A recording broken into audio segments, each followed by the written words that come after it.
Tonight, pushed to breaking point why Hillingdon Council has left to foot the bill to process British citizens from the Chagos Islands. Good evening. A council in West London says it's being pushed to breaking point as the expense of processing new citizens from the Chagos Islands balloons. Chagosians have a legal right to British citizenship, with many taking the opportunity after the UK government handed control of the islands over to Mauritius, a decision many say makes them feel unsafe. Well, hundreds of Chagosians have walked through Heathrow arrivals since July and have been processed by Hillingdon Council, but the government only covers the cost for their first 10 days in the UK, with the rest being left to the local authority. With exclusive access to the processing team, here's Antoine Allen. 10 years ago, father of two, Jermaine Baker, was shot dead by a Met Police firearms officer known only as Whiskey 80. The officer says he thought Mr Baker, who was in the passenger seat of a car, was reaching for a weapon, but he was unarmed. Today, Whiskey 80 had his misconduct hearing thrown out, bringing an end to 3 lengthy legal battles a Process Police Commissioner says should never have happened. Kath Patter is at New Scotland Yard for us this evening. Kath, why was the case discontinued? Elsewhere in the force, more than 180 Met officers were sacked or barred from returning to the force last year. It's the highest number. Epping Council's bid to shut down an asylum seeker hotel began at the High Court today. The Home Office had an initial temporary injunction stopping asylum seekers being housed at the Bell Hotel overturned. But now the council wants to shut the operation down for good. Helen Keenan. Still to come on the programme.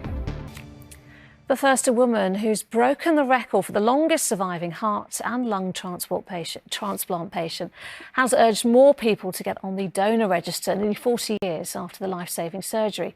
Katie Mitchell from Sidcup was just 15 when she received that call that gave her the gift of life after living with a rare form of heart disease. Now, with more than 8,000 patients on the transplant waiting list, she's hoping she'll inspire others so her own record can be broken. Graham Stothard reports. Now, my guest tonight is an actor, author and historian who brought to life not just hugely significant moments in history, but also one of the best-loved characters in TV comedy. From Blackadder's Baldric to digging up discoveries on Time Team, Sir Tony Robinson has now penned his first adult historical fiction novel, The House of Wolf. He's here to talk all about that and lots more, but first, here's a reminder of some of his best bits. Wow.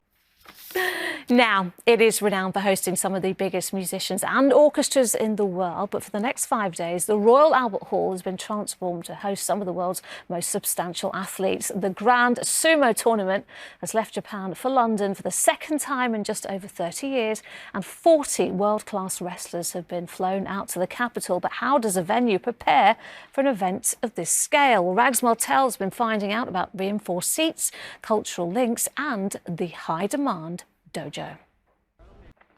And finally, what makes a perfect image? Well, the newly crowned Wildlife Photographer of the Year would say patience. West London's Natural History Museum has been at the centre of the competition for more than 40 years, drawing worldwide talent to the capital.